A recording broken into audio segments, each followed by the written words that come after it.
આ વધારે છે, આ ખસી જાય તમારે, આ કવર લેતા કાઢતા ખસી જાય.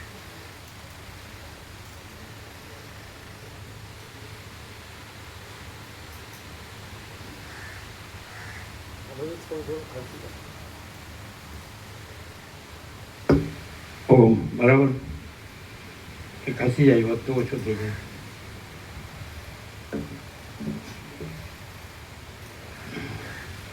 ઓમ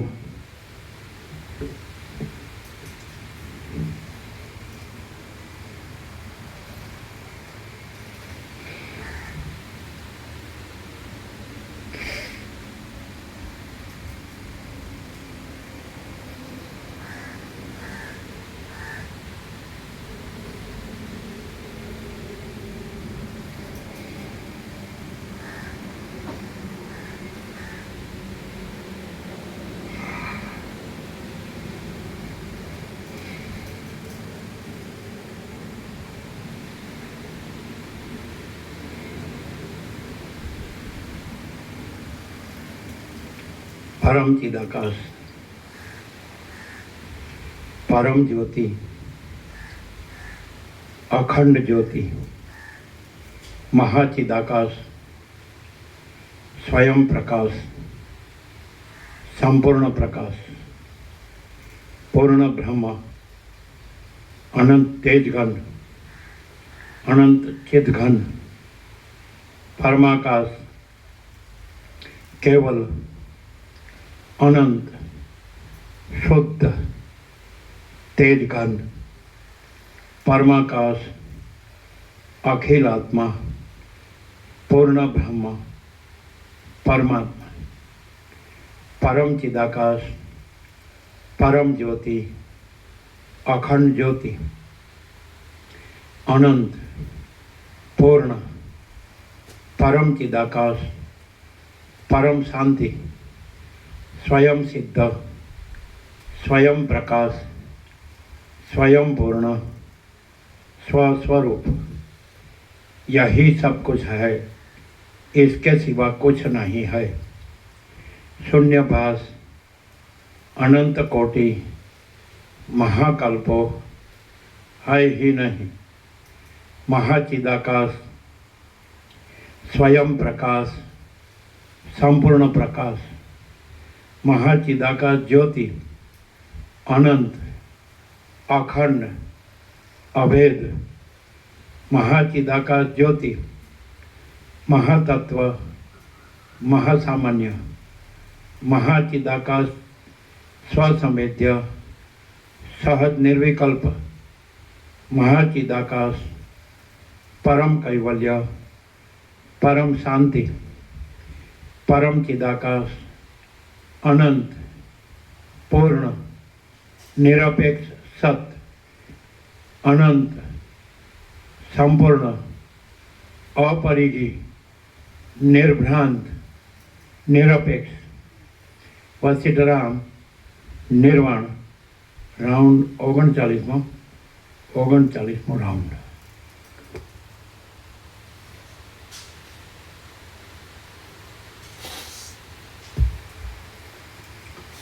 आद्य परब्रह्म सद्गुरु देव की जय.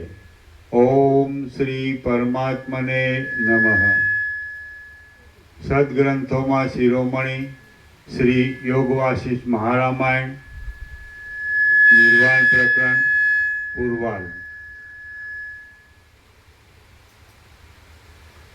निर्वाण प्रकरण पूर्वाल.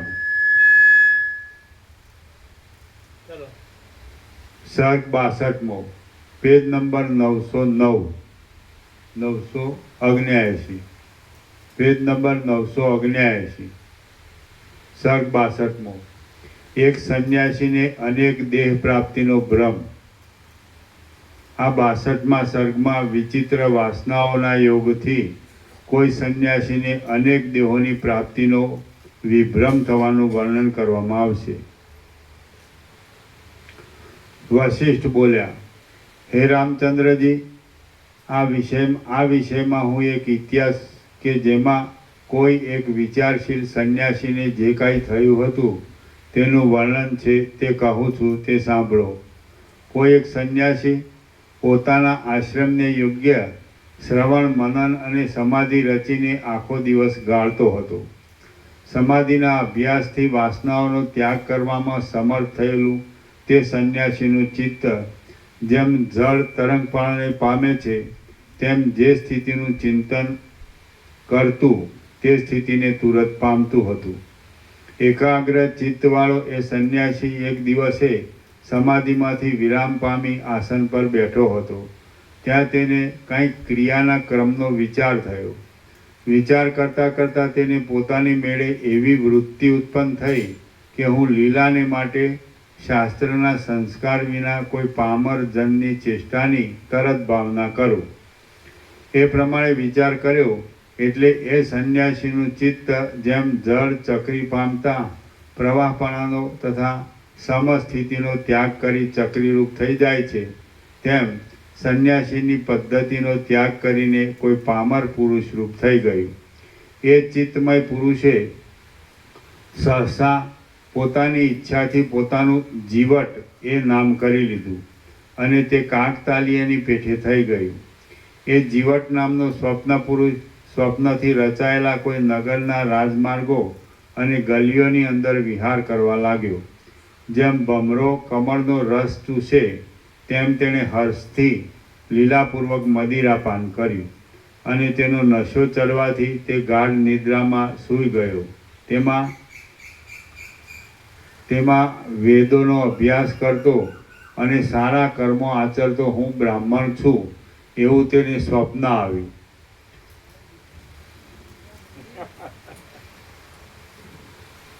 ઊંચું કરો, આમ સેન્ટરમાં આવો. હજી હા કરો ઊંચું. આખી જગ્યાનું નામ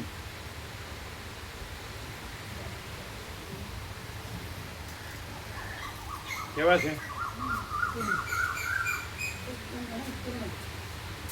એકદમ અનંત સ્વર્ણ. હા હા હા હા હા, દર્શન દુર્લભ છે. કેમ છે તમારા બાબા પૂજીને? એક્સપાયર થઈ ગયા? ઓહ, કેટલી અવસ્થા હતી? 75. 75 તો વધારે ના કહેવાય. શું હતું તકલીફ? કેન્સર. હા, કેટલા વખત? અમને તો ફેબ્રુઆરી મહિનામાં ખબર પડી, 5 મહિના અગાઉ ખબર પડી. પણ એમાં કઈ દુખાવો કેવો ખબર ન પડે? ના, અહીંયાથી પેટમાં ફેલાતું આયા સુધી આવી 5 મહિના. પણ અહીંયા સ્ટાર્ટ થાય તો આઈડિયા ન હોય. પણ એનો ઈલાજ જ નહોતો. એને ખબર પડી નહીં હોય પેટમાં થયું ત્યારે? છેલ્લે ઘડીએ જ ખબર પડી. એવું તો હોય નહીં. કેમ કેન્સરમાં ખબર નથી પડતી? હે, એવું છે? છેલ્લી ઘડી ખબર પડી આજ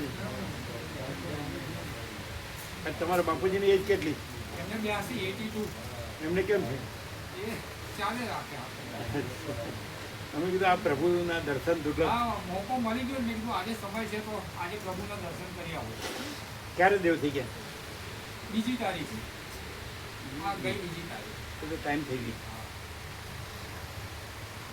સરસ સરસ, આવી ગયા, સારું કર્યું.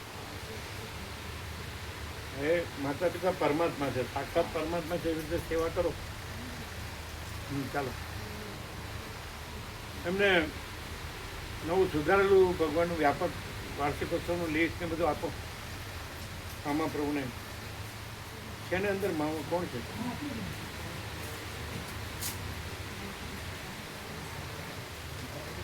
પેલા રેગ્યુલર હતા તો પછી બાબાપુજીની સ્વાસ્થ્ય અવસ્થા થઈ.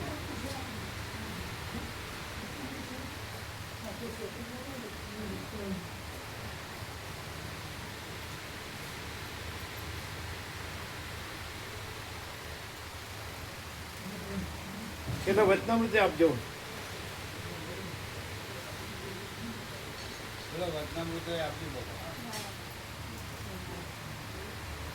પેલા અત્યારે આવ્યા લાગે નહીં? વાપરવું એને આપવાનું છે ને? વચ્ચે વચ્ચે પહેલા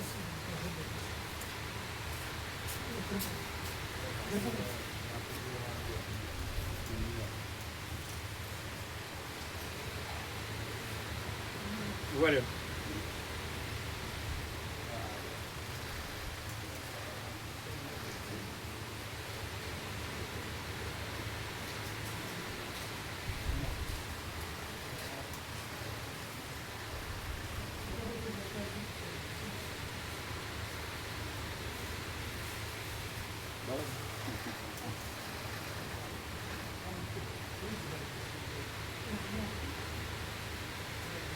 ઊંચું કરો, સેન્ટરમાં ઉભા રહી કરો ઊંચું.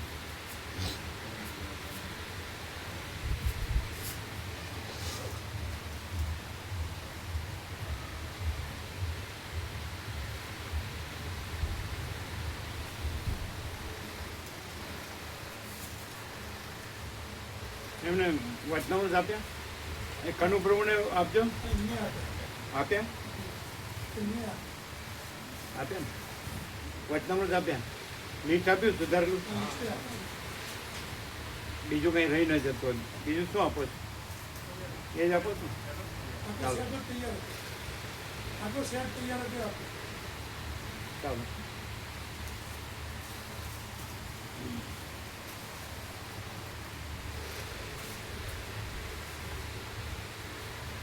અમે તો કાયમ યાદ કરતા હતા. માં પણ રોજ આ યોગવાસી સાંજે એક શ્લોક વાંચતી હતી. એમ એમને ખબર પડે, હા ભણેલા હશે. હા થોડું એટલે પણ વાંચી શકે 10માં ધોરણ સુધી. 10મું એટલે ઘણું. એ વખતે એ વખતનું તો ઘણું સારું કહેવાય, ઊંચું કહેવાય. તો છેલ્લે આ કટકટી રાક્ષસની ના પ્રશ્નો સુધી વાંચતું ગયો તો કે તું માં આજે શું વાંચ્યું આજે આ રાક્ષસ. એમાં બધું આવી જાય છે. કર્કટીમણના બહુચર પત્ર પ્રશ્નોમાં બધું આવી જાય. એ સાક્ષાત પરમાત્મા અજરામર અખંડ અવિનાશી. દેહ કાંઈ નથી, એમણે કાંઈ થયું નથી. એ તો અખંડ સચ્ચિદાનંદ જ છે. ચાલો.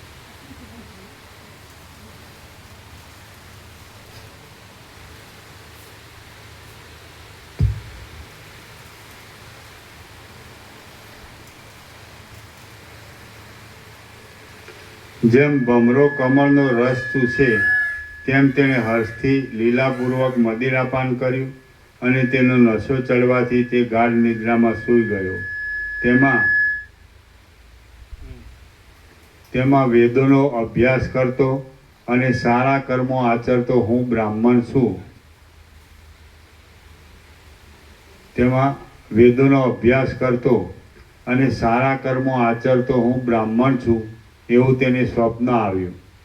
એ ઉત્તમ બ્રાહ્મણ એક સમયે દિવસના કામકાજો કરવાથી થાકી ગયો અને એમ થતાં જેમ ઝાડ બીજપણામાં લીન થઈ જાય છે તેમ સઘળો વ્યવહાર અંદર લીન થવાથી સૂઈ રહ્યો.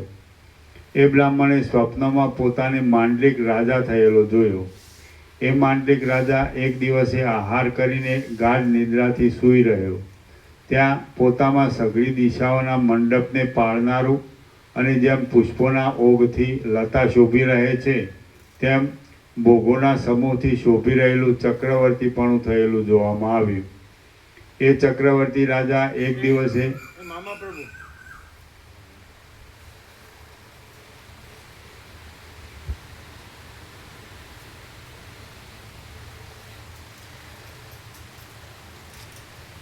આ બાજુ નર્મદમ પકડાઈ દીધું.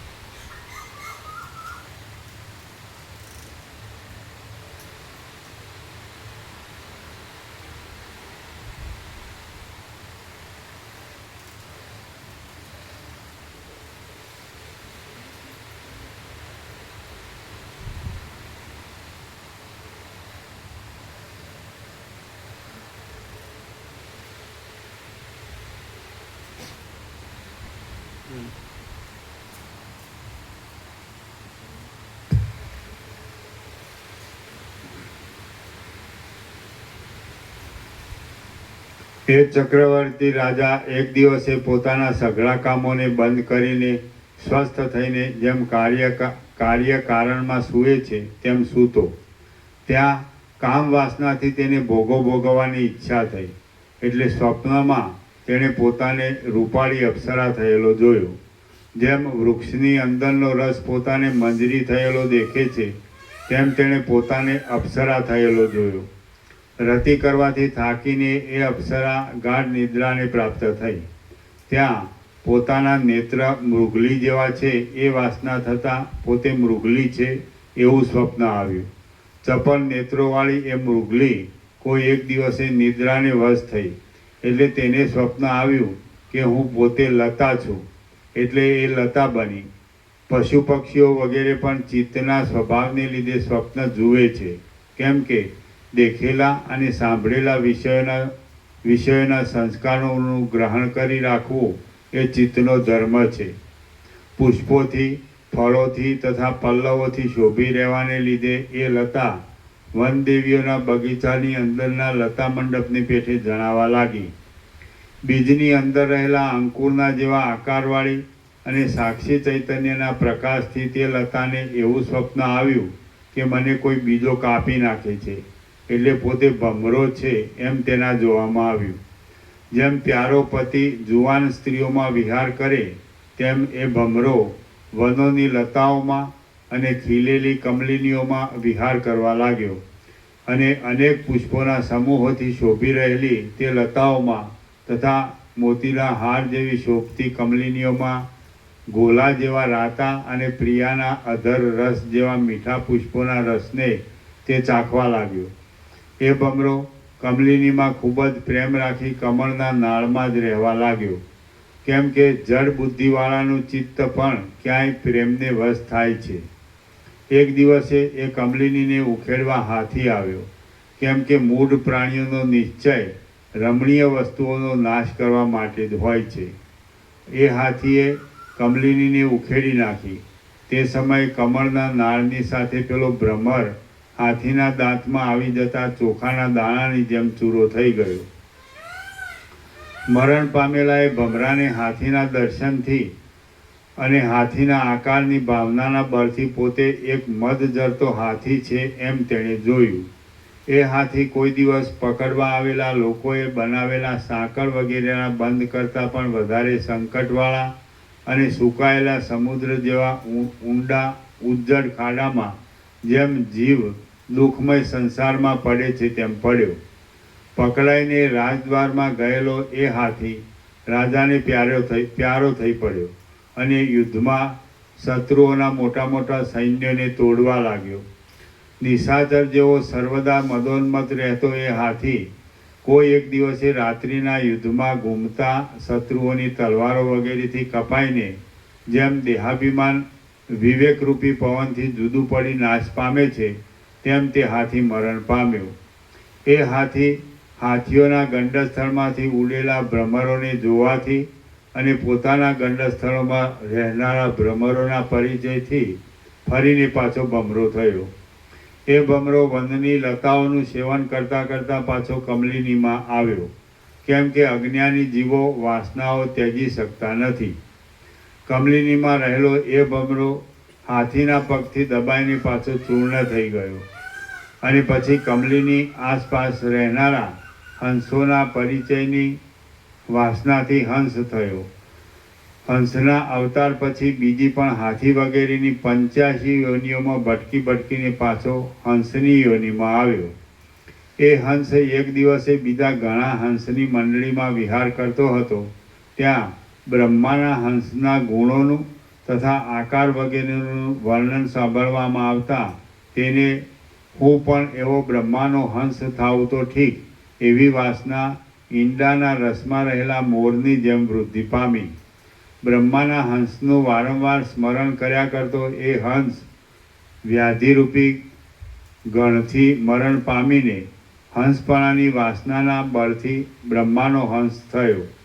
એ જન્મમાં બ્રહ્મલોકની અંદર અત્યંત વિવેકવાળા બ્રહ્માના વૈરાગ્યથી તથા તત્વજ્ઞાનથી ભરેલા ઉપદેશોથી તત્વજ્ઞાનને પ્રાપ્ત થઈને ભોગ્ય પદાર્થોના આગ્રહ વિનાનો થઈ તે હંસ જીવન મુક્ત થઈને રહ્યો આ રીતે તેને જીવતા નિરતિશય આનંદરૂપ મોક્ષ સુખ મળ્યું. તો પછી બ્રહ્માના 2 પરાર્ધને અંતે વિદેહ મુક્ત થઈને બીજું શું કરવાનું રહ્યું એ વિચાર કરો. શ્રી યોગ વાસિષ્ઠ મહારામાયણમાં નિર્વાણ પ્રકરણના પૂર્વાર્ધનો ભિક્ષુ સંસાર ઉદાહરણ નામનો સર્ગ 62મો સમાપ્ત. સર્ગ 63મો વિભ્રાંત ભિક્ષુને રુદ્રભાવની પ્રાપ્તિ ઇત્યાદિ. આ 63મા સર્ગમાં રુદ્ર થયેલા સંન્યાસીએ પોતાના પૂર્વના દેહોને જાગ્રત કર્યા. તે દેહો સ્વરુદ્રરૂપ થયા અને તેમ થવા છતાં તેઓ એક રૂપ જ છે એ કથા કહેવામાં આવશે. વશિષ્ઠ બોલ્યા, હે રામચંદ્રજી, એ હંસ બ્રહ્માના આસનભૂત કમલિનીના નાલમાં ક્રીડાઓના લાભના બળને લીધે કૌંસમાં બ્રહ્માના સામીપ્યરૂપ મુક્તિપદની પ્રાપ્તિના બળને લીધે એક સમયે બ્રહ્માની સાથે રુદ્રના નગરમાં ગયો. ત્યાં તેને રુદ્રનું દર્શન થયું. ત્યાં રુદ્રનું દર્શન થતાં જેમ અરીસામાં પ્રતિબિંબ પડે છે તેમ તે હંસની બુદ્ધિમાં હું રુદ્ર છું એવો નિશ્ચય પ્રાપ્ત થયો. આ વાસનાથી તેનો દેહ બદલાયો નહીં, પણ પ્રારબ્ધના શેષે પ્રાપ્ત કરેલી ઈચ્છાને લીધે યોગની પેઠે માનસિક બીજા દેહની કલ્પનાથી પૂર્વદેહનો માનસિક ત્યાગ માત્ર થયો. જેમ પવનપાળાને પામતો ગંધ પુષ્પના ગુચ્છને ત્યજી દે છે, તેમ મનથી રુદ્રરૂપ થતાં તે હંસે મનથી હંસના દેહને ત્યજી દીધો. એ રુદ્ર ગણાધ્યક્ષની પદવી પામીને રુદ્રના પૂરમાં તે પૂરને જ અનુસરતી રીતભાતોથી સ્વચ્છંદ રીતે વિહાર કરવા લાગ્યો. સર્વોત્તમ જ્ઞાનોથી તથા ઐશ્વર્યના વિલાસોથી રુદ્રની સાથે સામ્ય મળવાને લીધે તે રુદ્રને બુદ્ધિથી પોતાનું પૂર્વનું સઘળું વૃત્તાંત જોવામાં આવ્યું. આવરણ વિનાના જ્ઞાનવાળા રુદ્રરૂપ થયેલો તે રુદ્ર પોતાના પૂર્વના અનેક સ્વપ્નોથી વિસ્મય પામીને એકાંતમાં મનમાં નીચે પ્રમાણે બોલ્યો.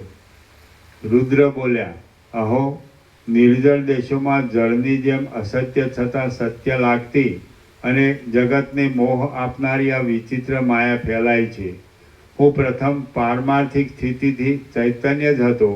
તે પાછળથી માયાને લીધે સૃષ્ટિના સંકલ્પોને પ્રાપ્ત થયો એ મને યાદ આવ્યું. એ સંકલ્પોને લીધે હું જ દ્વૈતથી જોડાઈ ચૈતન્યનો અંશ હોવાથી સર્વજ્ઞ અને જડનો અંશ હોવાથી આકાશાદી વિભાગોવાળો થયો.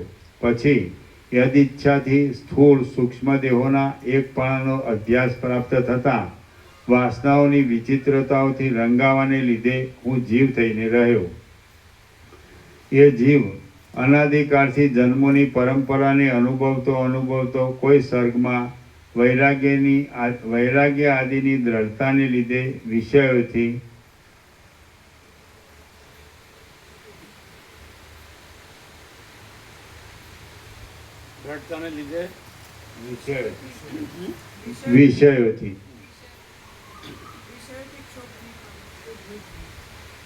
એ જીવ અનાદિકાળથી જન્મોની પરંપરાને અનુભવતો કોઈ સર્ગમાં વૈરાગ્ય આદિની દ્રઢતાને લીધે વિષયોથી ક્ષોભ નહીં પામનારો સંન્યાસી થયો. એ સંન્યાસીએ વિષયો બરાબર વિષયોથી ક્ષોભ નહીં પામનારો સંન્યાસી થયો. એ સંન્યાસીએ હાથ પગ આદિ અવયવોના તથા પ્રાણ આદિના નિરોધથી જ્યારે બહારના દેવ આદિ વિષયની માનસિક પૂજન આદિ લીલા રમણીય છે એમ જણાતી હતી અને તેમ જણાયાથી તે લીલાનો સંપૂર્ણ આરંભ કરવામાં આવતો હતો, ત્યારે બીજા સઘળા મનનોના ઉદયનો ત્યાગ કરીને તે સંન્યાસી તે લીલાનો અનુભવ કરતો હતો. જેમ ઉનાળાના તાપને લીધે સુકાઈ ગયેલી લતા ફરી પાછી ચોમાસામાં પાણી મળવા છતાં લીલી થતી નથી, તેમ પાછળના ચમત્કારથી વ્યાપ્ત થયેલું ચિત્ત આગળના ચમત્કારને ત્યજી દે. શાસ્ત્રની વાસનાઓ શિથિલ થતાં જેને અનાદિ અનર્થની વાસનાઓ ઉત્પન્ન થઈ એવો સંન્યાસી જીવટ નામનો પામર નર થઈને જેમ કીડી છિદ્રોમાં ભમે છે તેમ તે દેહોમાં ભમ્યો. પ્રથમ તેણે પોતે બ્રાહ્મણોનો ભક્ત હોવાને લીધે પોતામાં બ્રાહ્મણપણું દીઠું. કેમ કે સારી નરસી સ્થિતિઓના ફેરફાર કરવામાં સારી કે નરસી જે વાસના બળવાન હોય તે જ પોતાનું કાર્ય કરી શકે છે. પછી એ બ્રાહ્મણ નિરંતર ચિંતવેલા માંડલિક રાજાપણાને પ્રાપ્ત થયો. એકી સમયે પીધેલો રસ જ ઝાડમાં ફળપણાને પ્રાપ્ત થાય છે. પછી તે માંડલિક રાજા રાજ્યને માટે અધિક ધર્મ સંબંધી કાર્યોનું ચિંતન કરવાથી ચક્રવર્તી રાજા થયો. એ ચક્રવર્તી રાજા કામીપણાને લીધે અપ્સરાપણાને પ્રાપ્ત થયો. શૃંગાર રસથી શોભતી એ ચપળ અપ્સરા મૃગીના નેત્રોની સુંદરતા મેળવવાના લોભથી વાસનાથી મૃગીપણાને પ્રાપ્ત થઈ. અહો, વાસનારૂપી મોહ પ્રાણીઓને ભારે દુઃખદાયી થઈ પડે છે. એ મૃગી ચિત્તમાં લતાની વાસનાને લીધે વનમાં લતા થઈ. એ લતાએ નિર્માણને લીધે પોતાના છેદનનો અનુભવ કર્યો. પછી અંદર સંજ્ઞાવાળી એ છેદાયેલી લતાએ છેદાયેલા દેહમાં લાંબા કાળ સુધી વાસનાને લીધે પોતાને ભ્રમરપણું પ્રાપ્ત થયેલું જોયું. એ ભ્રમર હાથીની ખરીથી ચૂર્ણ થઈને તે પછી પણ વારંવાર સંસારના મોટા મોટા ભ્રમોમાં ભમ્યો. કેવળ પોતાના ભ્રમથી રચાયેલા આ સંસારરૂપી આડંબરમાં હું 100 અવતારના અંતે આ રુદ્ર થઈને રહ્યો છું એવી રીતે અત્યંત વિચિત્રતાવાળા અને સત્ય જેવા લાગતા ઘણા સંસારરૂપી જંગલોમાં હું ઘણી વાર અત્યંત ભમ્યો. કોઈ જન્મમાં હું જીવટ નામનો પામરજન થયો, કોઈ જન્મમાં ઉત્તમ બ્રાહ્મણ થયો, કોઈ જન્મમાં રાજા થયો, કોઈ જન્મમાં કમળવનની અંદર હંસ થયો, કોઈ જન્મમાં વિંધ્યાચલના જળવાળા પ્રદેશની અંદર હાથી થયો અને કોઈ જન્મમાં તે જ પ્રદેશની અંદર હરણ થયો. આ દેહરૂપી તથા મનરૂપી યંત્રમાં હું એવી દશાઓને પ્રાપ્ત થયો. મને પહેલી સૃષ્ટિના કાળથી માંડીને પરમપદમાંથી છૂટો પડવાને હજારો વર્ષો, યુગોની સેંકડો ચોકડીઓ અને અનંત દિવસો તથા અનંત ઋતુઓ વીતી ગયા. મને સંન્યાસીપણામાં જેનાથી તત્વજ્ઞાન પ્રાપ્ત થાય એવો શ્રવણ, મનન વગેરેના અભ્યાસનો યોગ્ય ક્રમ દ્રઢ થયો હતો. તો પણ હું પ્રમાદને લીધે તે ક્રમને ભૂલીને વારંવાર જન્મોની પરંપરાને પ્રાપ્ત થતાં બ્રહ્માના હંસપણાને પામ્યો. મારો જે પૂર્વનો અભ્યાસક્રમ હતો તે આજ તત્વજ્ઞાનરૂપી ફળ આપનારા રુદ્રપણાથી સફળ થયો છે. જીવને નિર્વિઘ્ન રીતે જે અભ્યાસ દ્રઢ થયો હોય તે અભ્યાસ વચમાં હજારો જન્મ આવે તો પણ પાછો તે જીવને પ્રાપ્ત થાય છે. જીવને નિર્વિઘ્ન રીતે જે અભ્યાસ દ્રઢ થયો હોય તે અભ્યાસ વચમાં હજારો જન્મ આવે તો પણ પાછો તે જીવને પ્રાપ્ત થાય છે. કોક સમયે કાકતાલીય ન્યાયની રીતિ પ્રમાણે સાધુજનનો સમાગમ પ્રાપ્ત થાય તો જીવની અશુભ વાસનાઓ ટળી જાય છે. જે પુરુષ કોક સમયે કાકતાલીય ન્યાયની રીતિ પ્રમાણે સાધુજનનો સમાગમ પ્રાપ્ત થાય તો જીવની અશુભ વાસનાઓ ટળી જાય છે. જે પુરુષ દુષ્ટ વાસનાઓથી છૂટવા ઈચ્છતો હોય તેણે સારી વાસનાઓ મેળવવા ઉદ્યમ કરવો જોઈએ. જે પુરુષ દુષ્ટ વાસનાઓથી છૂટવા ઈચ્છતો હોય તેણે સારી વાસનાઓ મેળવવા ઉદ્યમ કરવો જોઈએ. કારણ કે પહેલાં થયેલા વાસનાના અભ્યાસને નાશ પમાડવા ઉદ્યમની જરૂર છે. આ જન્મમાં અને પૂર્વજન્મમાં પણ જેનો નિરંતર અભ્યાસ કરવામાં આવ્યો હોય તે પદાર્થ મિથ્યા વિષયવાળો હોય તો પણ ફળ દેવાને સમર્થ થાય છે.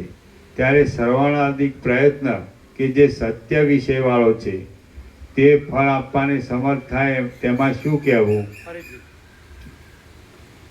આ જન્મમાં અને પૂર્વજન્મમાં પણ જેનો નિરંતર અભ્યાસ કરવામાં આવ્યો હોય તે પદાર્થ મિથ્યા વિષયવાળો હોય તો પણ ફળ દેવાને સમર્થ થાય છે. ત્યારે શ્રવણાદિક પ્રયત્ન કે જે સત્ય વિષયવાળો છે તે ફળ આપવાને સમર્થ થાય તેમાં શું કહેવું? જેમ અંકુર છોડ બને છે તેમ વાસના જ પોતાનો આ દેહ છે એમ જુએ છે કે જે દેહ કેવળ શૂન્ય વિસ્તારવાળો જ છે. જો વાસનાનું અવલોકન કરવા લાગીએ તો અવલોકન કરવા લાગતા જ વાસના કાંઈ પણ અવશેષ રહેતી નથી. વાસનાનો નાશ કરવો પડે એમ પણ નથી, કેમ કે વાસના મુદ્દલ છે જ નહીં. માટે આપણે વાસના હોવાની ભ્રાંતિ જ રાખવી નહીં. આ જગતરૂપ ભ્રમ કે જે આકાશના વર્ણની જેમ મિથ્યા જ ઉઠેલો છે તેને બિલકુલ ભૂલી જવું એ જ આપણને તે ભ્રમ ટાળી નાખવા માટે બસ છે. કદાચ એ ભ્રમ ભૂલી ન જવાય તો એ ભ્રમ બાધિત થાય તો પણ બચશે. બાધિત થવાને લીધે મિથ્યા થયેલી આ જગતની ભાવના કેવળ કૌતુક આપનારી થાય છે. માટે પ્રાતિભાષિક સત્તાથી રહે તો પણ વિનોદ જ આપશે, પણ કશો અનર્થ કરી શકશે નહીં. માટે કેવળ કૌતુકને માટે જ અહીંથી જઈને મારા સઘળા સંસારોને જોવું અને બોધ આપીને તે ઉપાધિઓને આત્માથી જુદી પાડીને આત્માને એક કરું.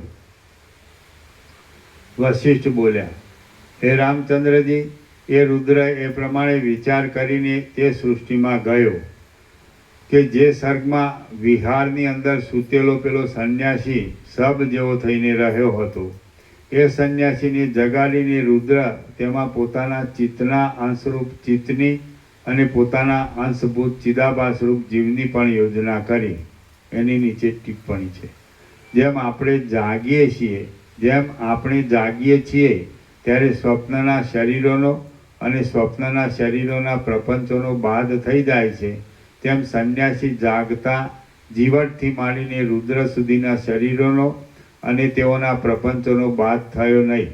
કેમ કે સર્વત્ર રુદ્રના અંશરૂપ જીવોના પ્રવેશથી અને રુદ્રના સત્ય સંકલ્પનાના બળથી તથા વિચિત્ર ભોગ આપનાર અવશેષ રહેલા અદ્રષ્ટના બળથી બાદ થયા છતાં પણ સઘળાઓની સ્મૃતિ કલ્પ પર્યંત રહી. આમ થવાથી સંન્યાસીને પણ પોતાના બ્રહ્મનું સ્મરણ પ્રાપ્ત થયું. પોતાના આત્માને રુદ્રરૂપ જોઈને તથા જીવટ આદિરૂપ પણ જોઈને જોકે તત્વબોધને લીધે એ સંન્યાસી વિસ્મય પામવા યોગ્ય ન હતો, તો પણ અલ્પકાળમાં લાંબા કાળના અનેક જન્મોના અનુભવરૂપ તથા સ્વપ્ન સંબંધી રુદ્ર શરીર આદિકને અનુસરવું આદિ આશ્ચર્ય જોવામાં આવવાથી વિસ્મય પામ્યો. પછી રુદ્ર તથા સંન્યાસીએ બંને ઉઠીને ક્યાંક ચિદાકાશના એક ખૂણામાં રહેલા જીવટના સંસારમાં કૌંસમાં બીજા બ્રહ્માંડમાં ગયા. એ બ્રહ્માંડમાં પ્રવેશ કરી ભૂલોકમાં જઈને તેઓને ત્યાં જીવટના રહેવાના દ્વીપને, પ્રાંતને, દેશને, પૂરને તથા ઘરને જોયા. અને તે ઘરમાં રાત્રે હાથમાં તલવાર લઈને સૂઈ ગયેલા અને શબની પેઠે બેભાન થયેલા જીવટને જોયો. ત્યાં પોતાના શરીરોના અભિપ્રાયને અને કાંતિ વગેરેના અંતર્દાન શક્તિથી ગુપ્ત રાખીને જીવટને જગાડી તેમાં પોતાના ચિત્તના અંશરૂપ ચિત્તની અને પોતાના અંશભૂત ચિદાભાસરૂપ જીવની યોજના કરી. આમ થવાથી અંદર એક રૂપવાળા, બહાર 3 રૂપવાળા, બોધવાળા છતાં પણ મૂર્ખ જેવા અને વિસ્મિત છતાં પણ વિસ્મય વિનાના એ રુદ્ર, જીવટ અને સંન્યાસી તેઓ ચિત્રમાં આલેખેલાઓની જેમ ક્ષણ માત્રમાં ચૂપ જ રહ્યા. પછી તે 3 જણ ચિદાકાશના કોઈ પ્રદેશમાં રહેલા અને અનેક પ્રાણીઓના ઘોઘાટથી ભરેલા જીવટના ચિત્તના પરિણામરૂપ અન્ય બ્રહ્માંડમાં ગયા. એ બ્રહ્માંડમાં પ્રવેશ કરીને ભૂલોકમાં જઈને તેઓએ ત્યાં બ્રાહ્મણને રહેવાના દ્વીપને, પ્રાંતને, દેશને, પૂરને તથા ઘરને જોયા. અને તે ઘરમાં સ્ત્રીની સાથે સૂતેલા, સ્ત્રીને પોતાના જીવ જેવા પ્યારા અને તે બ્રાહ્મણી સ્ત્રીએ જેના ગળામાં હાથ નાખ્યો હતો એવા બ્રાહ્મણને જોયો. એ બ્રાહ્મણને તરત જગાડી તેમાં પોતાના ચિત્તના અંશરૂપ ચિત્તની અને પોતાના અંશભૂત ચિદાભાસરૂપ જીવની યોજના કરી. પછી ત્યાં ઊભેલા અત્યંત વિસ્મય પામેલા અને અંદર એક રૂપવાળા છતાં બહાર ભિન્ન ભિન્ન રૂપવાળા એ ચારે જણ ચિત્તરૂપ આકારે વિવધ પામેલા ચૈતન્યના પરિણામ રૂપ અને બ્રહ્માંડના વિસ્તારથી સુંદરતાવાળા માંડલિક રાજાના બ્રહ્માંડમાં ગયા.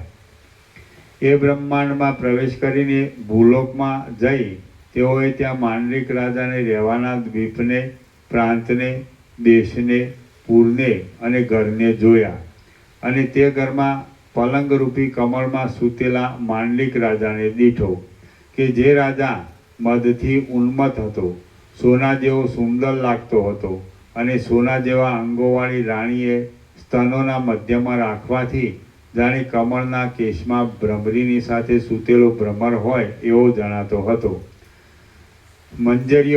મંજરીઓથી વૃક્ષની પેઠે બીજી સ્ત્રીઓથી પણ તે વીંટાયેલો હતો અને દીવાઓના સમૂહના મધ્યમાં રહેવાથી જાણે રત્નોના સમૂહમાં રહેલું સોનું હોય એવો દીપતો હતો. એ માંડલિક રાજાને જગાડીને તેમાં પોતાના ચિત્તના અંશરૂપ ચિત્તની અને પોતાના અંશભૂત ચિદાભાસરૂપ જીવની યોજના કરી. પછી એ ઘરમાં ઊભેલા એ 5 જણ કે જેઓ અંદર એક રૂપવાળા, બહાર ભિન્ન ભિન્ન રૂપોવાળા અને અત્યંત વિસ્મય પામ્યા હતા, તેઓ ત્યાંથી ચક્રવર્તી રાજાના બ્રહ્માંડમાં ગયા. ત્યાં જઈને તેને જગાડી પૂર્વની રીતે જ તેમાં ચિત્તની તથા જીવની યોજના કરી તે ચક્રવર્તીને પણ સાથે લઈને એવી રીતે બીજા બ્રહ્માંડોમાં પણ ભમ્યા. કૌંસમાં બીજા બ્રહ્માંડોમાં સૂતેલાઓને જગાડ્યા અને મરી ગયેલાઓને જીવાડ્યા. એ પ્રમાણે ભમીને બ્રહ્માના હંસરૂપ ચિત્તના પરિણામને તથા રુદ્રપણાને પામીને તે સર્વ ભેગા થઈને શોભવા લાગ્યા. હે રામચંદ્રજી, એ રીતે અંદર એક રૂપવાળા, બહારના ભિન્ન ભિન્ન શરીરોવાળા, વિચિત્ર ચેષ્ટાઓવાળા અને અનેક જેવા લાગતા એ સર્વ મોટા સમર્થ 100 રુદ્રો થયા. આવરણ વિના ચૈતન્યમય અને પ્રાતિભાષિક સઘળા સંસારના આધારરૂપ એ 100 રુદ્રો પોતે સઘળા જગતની અંદર અંતર્યામીપણાથી રહ્યા. હે રામચંદ્રજી, શ્રુતિઓમાં જે સેંકડો અને હજારો મોટા મોટા રુદ્ર કહ્યા છે તેમની સ્થિતિ પણ એવા જ પ્રકારની છે. ઉપર કહેલા 100 રુદ્રોએ કલ્પેલા 100 બ્રહ્માંડોમાં તથા તમારા અનુભવમાં આવતું આ બ્રહ્માંડ 11મા રુદ્રે કલ્પેલું બ્રહ્માંડ છે એમ સમજો. જીવોને ચારે બાજુ જે સંસારો ઉદય પામે છે તે સંસારમાં બોધ વિના જીવો પરસ્પરને દેખતા નથી, પણ બોધવાળા જીવો સમુદ્રમાં તરંગોની પેઠે પરસ્પરની સાથે મળે છે. બોધ વિના જીવો તો જે સંસારમાં હોય તે સંસારમાં ડેફાની પેઠે પડ્યા રહે છે. જેમ તરંગોરૂપ જળ રસ હોવાને લીધે પરસ્પરની સાથે સારી પેઠે મળે છે, તેમ બોધવાળા જીવો ચૈતન્યપણાને લીધે પરસ્પરની સાથે સારી રીતે મળે છે. જુદા જુદા સંસારમાં અસત્ય છતાં સત્યની જેમ રહેલા જીવો બ્રહ્મના સર્વવ્યાપકપણાને લીધે જ્યારે બ્રહ્મની સાથે એક થાય ત્યારે સર્વ જીવોની સાથે પ્રત્યેક જીવ મળી ગયા એમ સમજવું. જેમ પૃથ્વીમાંથી રજ તથા પથ્થર વગેરે ખોદી કાઢતા જે અવશેષ રહે છે તે કેવળ આકાશ જ રહે છે, તેમ સર્વવ્યાપક ચૈતન્યમાં અનાત્મ પદાર્થો દૂર કરવામાં આવતા જે અવશેષ રહે છે તે કેવળ ચૈતન્ય જ રહે છે. હે રામચંદ્રજી, તમે જેમ સર્વત્ર પંચભૂતોનો અનુભવ કરો છો તેમ સર્વત્ર સર્વ પદાર્થોની આત્મસત્તારૂપ ચૈતન્યનો અનુભવ કરો. કેમ કે જે કાંઈ પદાર્થ છે તે આત્મસત્તારૂપ ચૈતન્ય જ છે. જેમ લાકડું અથવા શિલા કારીગરોના હાથથી ટાંકણા વડે ખાડારૂપ ઘોડા વગેરે આકારની મર્યાદાઓને પ્રાપ્ત થતાં તે ઘોડા ઇત્યાદિ રૂપે કાષ્ઠ અથવા શિલા જોવામાં આવે છે, તેમ એક સત્ય પરમાત્મા કલ્પિત મર્યાદાઓ માપને પ્રાપ્ત થતાં સર્વાત્મક જોવામાં આવે છે. જેમ લાકડામાં તથા શિલામાં ઘોડા વગેરે આકારો જોવામાં આવે છે, તેમ ચિદ્રૂપ પરમાત્મામાં જગત જોવામાં આવે છે. શુદ્ધ પરબ્રહ્મ કે જે અવિષય છે તેમાં વિષયપણાના અપાદાનરૂપ જે અન્યથા જ્ઞાન છે તે જ જગત નામના એક માપનું નિમિત્ત છે. ચૈતન્ય એક રસ બ્રહ્મમાં જગતરૂપ જે જડતા છે તે નિમિત્ત વગરની જ છે, માટે આકાશની જેમ શૂન્ય છે. જગત છે એમ જે જાણવું તે જ બંધ છે, અને એમ ન જાણવાની જે વૃત્તિ તે જ મોક્ષ છે. તો હવે જે ભાવના તમને ગમતી હોય તે ભાવનાને તરત દ્રઢ કરો. જગતનું જે સ્મરણ છે તે બંધ છે, અને જગતનું જે ભૂલાઈ જવું તે મોક્ષ છે, અને તે બંધ તથા મોક્ષ સાક્ષીથી જુદા નથી. તો હવે જેમ તમારી ઈચ્છા હોય તેમ કરો. જે વસ્તુ દેખીએ નહીં તે નથી જ હોતી. તે વસ્તુનો નાશ થાય તો તેમાં શી પીડા છે? કશી નથી. અને જે વસ્તુ કૌંસમાં આત્મસુખ કાંઈ પણ કર્યા વિના તત્કાળ મળે જ છે, તે માટે શ્રમ કરવો નકામો છે. જે વસ્તુ કેવળ જોઈ શકાતી હોય તેને જોવાની બંધ કરીએ એટલે તેનો નાશ થાય છે. દર્શનના અભાવથી નાશ પામનારા જગતનું જે સાક્ષી ચૈતન્ય છે તેને સર્વદા પ્રાપ્ત સમજો. વેદાંત સિદ્ધાંતનું જે રહસ્ય છે તે મેં તમને કહ્યું. હવે તમને જે ગમે તે કરો. જેમ તરંગ જળના ચલન માત્ર જ છે, તેમ જગત બ્રહ્મના વિવર્ત માત્ર જ છે. હે રામચંદ્રજી, તરંગરૂપ દ્રષ્ટાંતમાં અને જગતરૂપ દ્રાષ્ટાંતિકમાં વિલક્ષણતા એટલી જ છે. એના નીચે ટીક છે. દ્રષ્ટાંતને અનુસરીને જે મુખ્ય સિદ્ધાંત ઘટાડવામાં આવે તે દાષ્ટાંતિક્ય ગણાય. જેમ કે જળ તરંગો દ્રષ્ટાંત અને બ્રહ્મ જગત દ્રાષ્ટાંત છે. જળમાં દેશ તથા કાળ વગેરે હોવાથી જ તરંગો થાય છે, અને બ્રહ્મમાં દેશ કાળ આદિ કાંઈ ન હોવા છતાં પણ જગત થાય છે. દેશ કાળ આદિ કાર્યરૂપ હોવાથી જગતમાં જ જોવામાં આવે છે, પણ જગતના વિવર્તના કારણભૂત ભૂત બ્રહ્મમાં જોવામાં આવતું નથી. આત્મરૂપ ચૈતન્ય કે જે સ્વયં પ્રકાશ છે તે જ અવિદ્યાના આવરણથી અલ્પ પ્રકાશવાળા જેવું થઈને ત્રૈલોક્ય રૂપે જુદી રીતે દેખાય છે. ચિદ્રૂપ આત્માનું પારમાર્થિક સ્વરૂપ જડ નથી, પણ જ્ઞાન છે. ભેદોના કલેશવાળા આ ત્રૈલોક્યને ઉપર કહેલા ઉપાયોથી સમેટી લેશો એટલે ત્રૈલોક્ય કેવળ કહેવા માત્ર જ હશે. મહામંગળરૂપ પરમાત્મામાં તો વાણીની પણ પ્રવૃત્તિ નથી. આ પ્રમાણે પરમાત્મા અને જગત એ શબ્દથી તથા અર્થથી પણ એક જ છે, અને બંને કદી પણ જુદા નથી. તરંગ અને જળ એ બે જુદા છે એમ બોલવું એ યોગ્ય જ નથી. જ્યાં સુધી આત્માનું અજ્ઞાન હોય ત્યાં સુધી જગતને અને પરમાત્માને જુદા કહેવા યોગ્ય છે, પણ જ્ઞાન થયા પછી તેમ કહેવું યોગ્ય નથી. શ્રી યોગ વાસિષ્ઠ મહારામાયણમાં નિર્વાણ પ્રકરણના પૂર્વાર્ધનો સ્વપ્ન સતરુદ્રીય કથન નામનો સર્ગ 63મો સમાપ્ત. સર્ગ 64મો. ભિક્ષુ ઇત્યાદિને રુદ્રના ગણત્વની પ્રાપ્તિ. આ 64મા સર્ગમાં તે સઘળા રુદ્રોને પોતપોતાના દેહોથી અવશેષ રહેલા પ્રારબ્ધના ભોગનું, તે પછી ગણપણાની પ્રાપ્તિનું અને તે પછી સંકલ્પની સ્થિતિના ક્રમનું વર્ણન કરવામાં આવશે. રામ બોલ્યા, હે મહામુનિ, જીવટ બ્રાહ્મણ તથા હંસ આદિ કે જેઓ પેલા સંન્યાસીના સ્વપ્ન સંબંધી શરીરો હતા તેઓનું પછી શું થયું? વશિષ્ઠ બોલ્યા, કૌતુક જોવા માટે પહેલાં આવેલા રુદ્રનો સમાગમ મળવાથી જ્ઞાની થયેલા અને પરસ્પરના સંસારો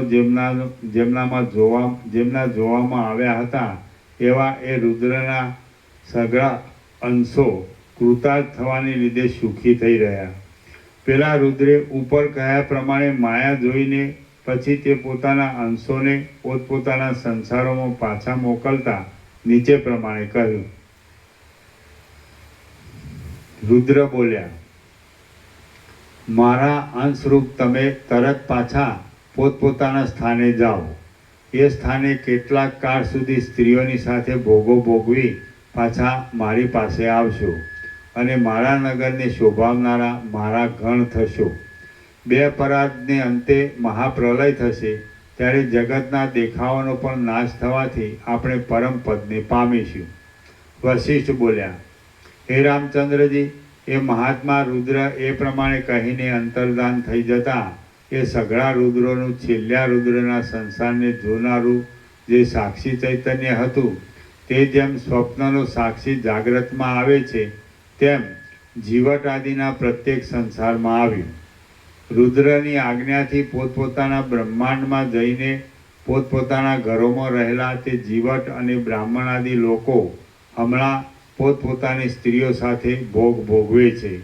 તેઓ બે પરાગને અંતે પોતાના શરીરનો ત્યાગ કરીને રુદ્રલોકને પ્રાપ્ત થઈને ઉત્તમ ગણો થશે અને કોઈ સમયે આકાશમાં તારાઓ રૂપે પણ દેખાશે. રામ બોલ્યા, હે મહારાજ, એ જીવટ તથા બ્રાહ્મણ આદિ લોકો કે જેઓ પેલા સંન્યાસીના સંકલ્પરૂપ હતા તેઓ સત્યપણાને કેમ પ્રાપ્ત થયા? સંકલ્પ સંબંધી પદાર્થમાં સત્યતા કેમ સંભવે? વશિષ્ઠ બોલ્યા, સઘળા પદાર્થોમાં અધિષ્ઠાનરૂપ અંશ સત્ય છે અને અધ્યસ્થ અંશ મિથ્યા છે એમ સમજો. સતના તથા અસતના મિશ્રણરૂપ સંકલ્પના પદાર્થમાં અસત કે જે પૂર્વકાળમાં તથા ઉત્તરકાળમાં નથી તે નથી જ, પણ અસતના અધિષ્ઠાનરૂપ સત છે તે તો સર્વવ્યાપી હોવાથી સર્વદા છે જ. તેથી તેની સત્તાને લીધે જ ભોગ આપનારા અદ્રષ્ટથી જાગેલા સંકલ્પના પદાર્થો કાર્યો કરવામાં સમર્થ થાય છે. જે કાંઈ સ્વપ્નમાં જોવામાં આવે છે અને જે કાંઈ સંકલ્પથી જોવામાં આવે છે તે સઘળું તે દેશકાળમાં અધિષ્ઠાન રૂપે સત્ય જ છે. જેમ આ નગરીથી અન્ય નગરીઓ પોતપોતાના પ્રદેશોમાં હોવા છતાં પણ ત્યાં ગમન કર્યા વિના અને ઇન્દ્રિય આદિના સામર્થ્ય વિના તે નગરીઓ મળતી નથી, તેમ સ્વપ્ન સંબંધી પદાર્થ પણ જાગ્રતમાં, સુષુપ્તિમાં કે અન્ય સ્વપ્નમાં પ્રાપ્ત થતો નથી. સર્વાત્મા આત્મચૈતન્ય સઘળી વાસનાઓના ભંડારરૂપ અજ્ઞાનમાં ભોગ આપનારા અદ્રષ્ટે જાગ્રત કરેલી વાસનાઓથી જેવા જેવા વિષયના રૂપને ધારણ કરે છે તેવા તેવા સંપૂર્ણ રૂપને ખડું થયેલું જુએ છે.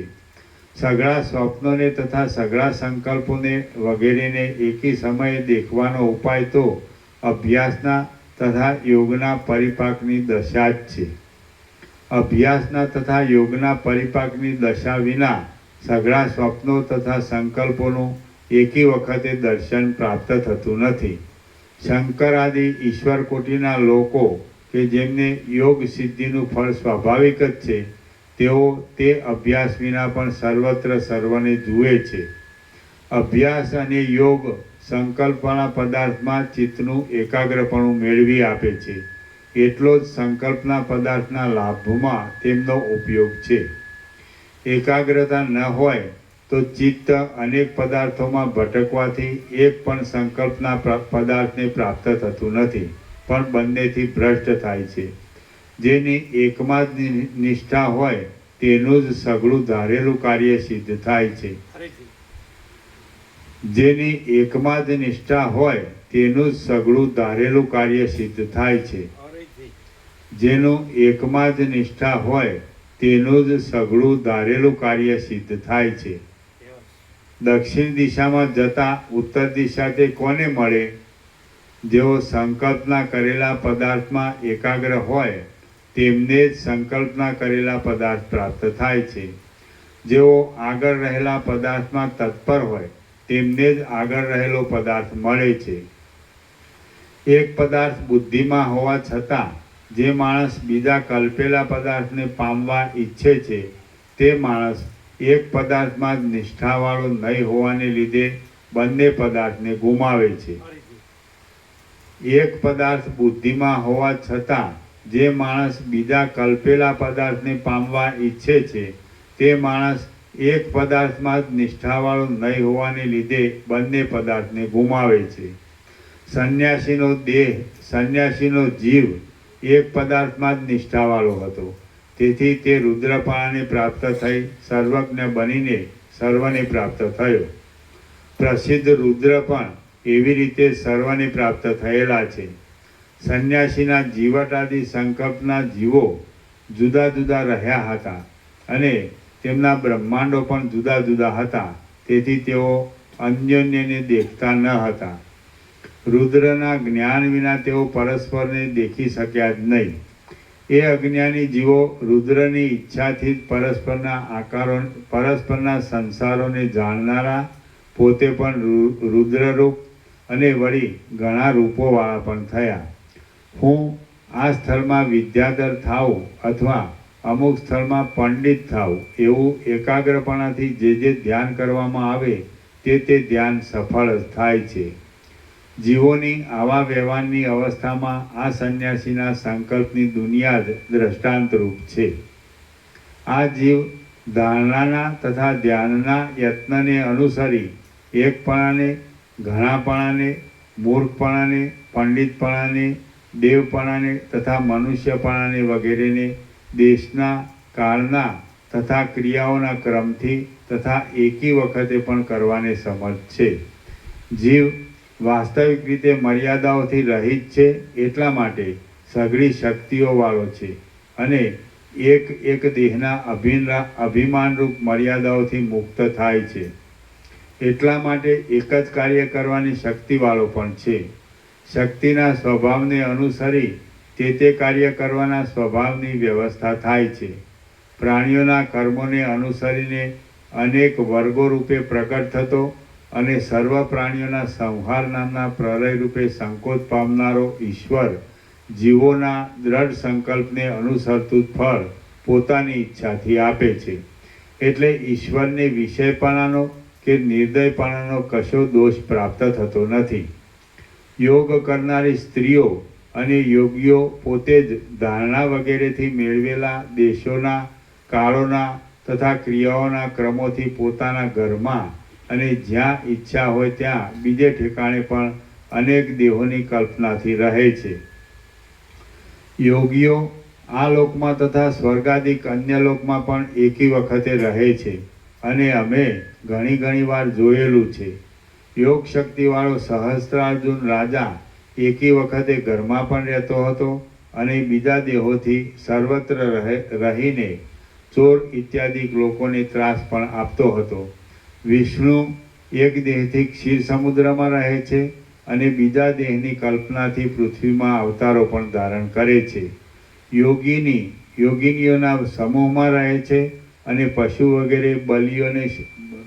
વગેરે બલિઓને લેવા માટે બીજા દેહોથી ભૂલોકમાં પણ જાય છે. ઇન્દ્ર સ્વર્ગના સિંહાસન ઉપર રહે છે અને યજ્ઞના ભાગ લેવા માટે બીજા દેહથી પૃથ્વીમાં પણ જાય છે. વિષ્ણુ રાક્ષસ વગેરેને મારવા માટે હજારો રૂપોવાળા થઈને પાછા એક થઈ જાય છે.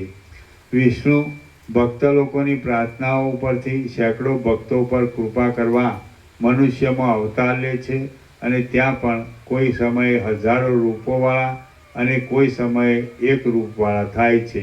જેમ નિમિ રાજા એક છતાં પણ સઘળા પ્રાણીઓના નેત્રોમાં રહીને એકી વખતે આંખના પલકારા કરવા આદિ ક્રિયાઓ કરે છે, તેમ વિષ્ણુ એક હોવા છતાં અનેક અંશાવતારોની લીલાઓથી જગતનું પાલન કરે છે અને કૃષ્ણાવતારમાં એકી વખતે હજારો સ્ત્રીઓનો ઉપભોગ કરે છે.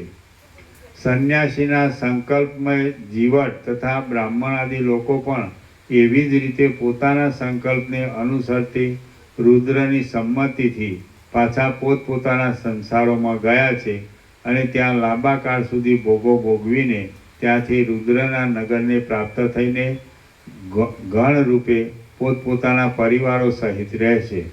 મુકુટોમાં ચંદ્રોને ધારણ કરનારા એ સઘળા રુદ્રો પેલા રુદ્રની સાથે સર્વદા ખીલનારી નવીન કલ્પવૃક્ષની લતાઓના રત્નગુચ્છમય સ્થળોમાં, અનેક બ્રહ્માંડોમાં, કૈલાસાદી મહામંગલમય લોકોમાં અને વિદ્યાધરોની સ્ત્રીઓમાં પણ વિહાર કરશે.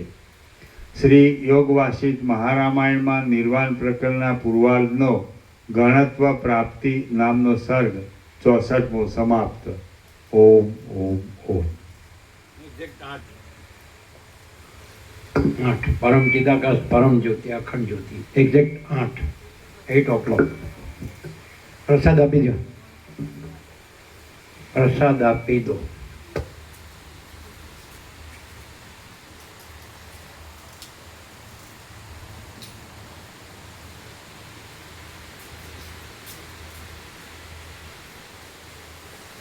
રાધે પ્રભુ કે પ્રભુ જોડે વાત કરો આવે. કોને? રાધે પ્રભુ. રાકેશ રાધે શું વાત કરે? રાધે પ્રભુ.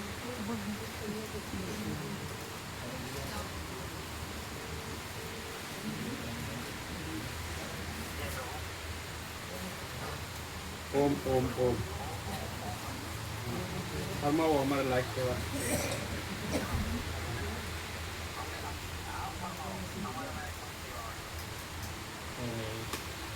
તમને ફોન કરવાનું કેમ કીધું બોલો?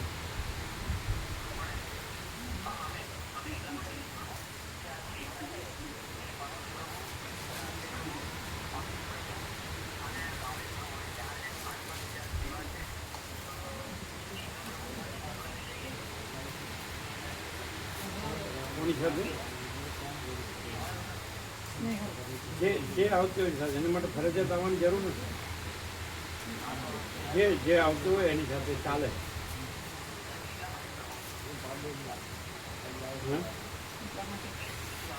બરાબર ના, એના માટે ક્યાંય આવવાની જરૂર નથી. જે આવતું હોય એની સાથે આવી જાય. આવવાના છે.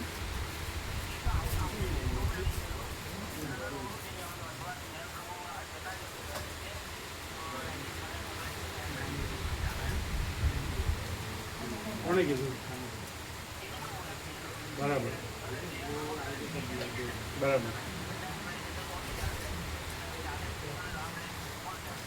બરાબર બરાબર. ઓમ ઓમ ઓમ. બ્રહ્મ કૃપા હિ કેવલમ આનંદ મંગલ. બંધ થઈ ગયું. ઓમ ઓમ ઓમ તો કીધું.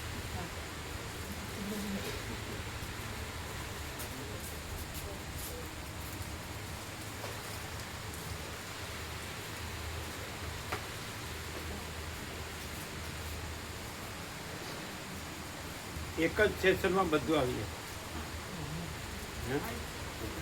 ધ્યાનથી સાંભળે તો.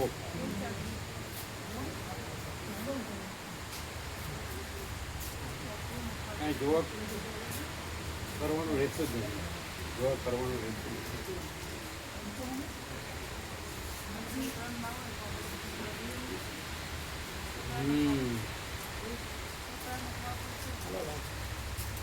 પેલું કાલ સુધરી દઈશ.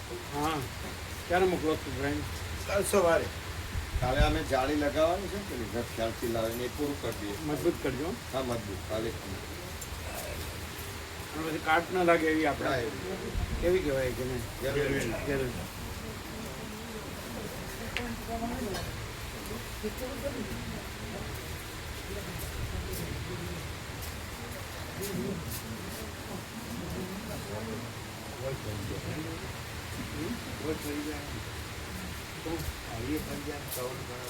એનું વાંધો નહીં, તો એડજસ્ટ તરફ થઈ જાય. એ તો થાય. એ તો નેચરલ છે, એમાં કાંઈ વાંધો નહીં. એવું કોને તો બહુ જન્માષ્ટમી સેવાનું છે. હા સર, લખી દો.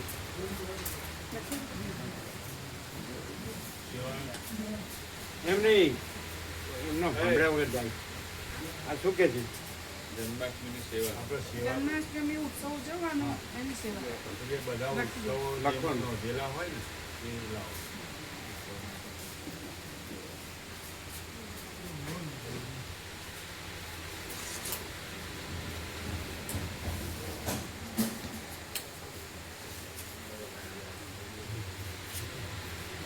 એમ છે આનંદ મંગળ. આનંદ ખૂબ આનંદ આવે છે એમ. આ તો રસ્તો મળી ગયો.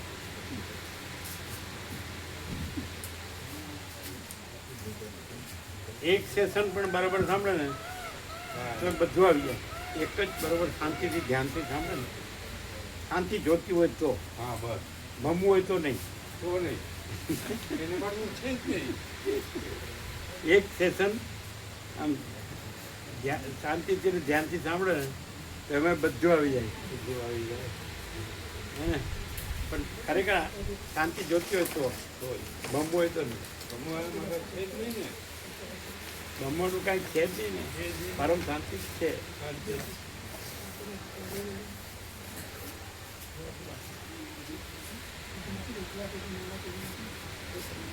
आज दही किसी ने हिला दिया होगा ऐसा लगता है दही किसी ने हिला दिया हो ना हिला दिया था नहीं तो एकदम घन होता है तो ये हिला दिया हो इसे हाँ, आज जो है ना इसने हिलाया था क्या हाँ वो आज जो है ना थोड़ा जब हमने निकाला तो ऐसा लग रहा था कि नरम है तो दो तीनों को दिखाया ना तो सबने ऐसे हिला हिला के देखा इसलिए ऐसा है। किसी को टच करने देने का ही नहीं और साल है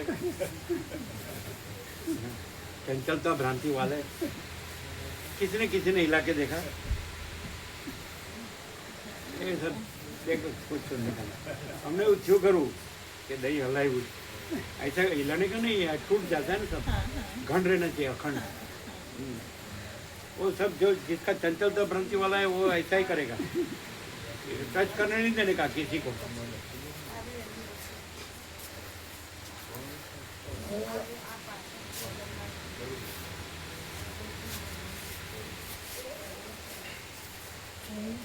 तीन चार जन ने हिलाया हाँ हाँ हाँ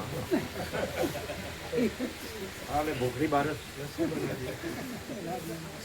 चम्मच से नहीं ऐसे ऐसे हाँ तो ऐसे करने से टूट गया अखंड जो घन रहना चाहिए ना एक रस ऐसा हिलाने नहीं देना किसी को टच नहीं करने देगा टच करने हो तो बोला जाओ साला तुम्हारा जहाँ भमने का वहाँ साला भ्रमित होता है वो सब बस उसको हिलाने का ही आता है स्थिर रहने का नहीं आता है वो खुद अस्थिर रहता है और दूसरे का कुछ स्थिर होता है उसको भी अस्थिर करता है वो गधा किसी को टच नहीं करने देने का समझे आ जाएंगे गोवा प्रभु जो गोवा प्रभु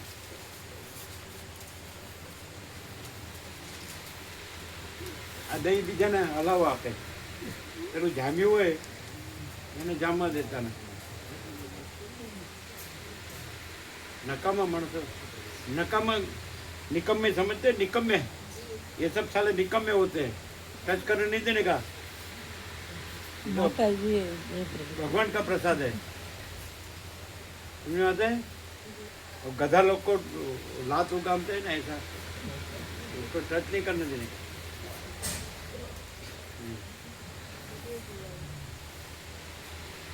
माझी येथे एक प्रभू जलाराम प्रभू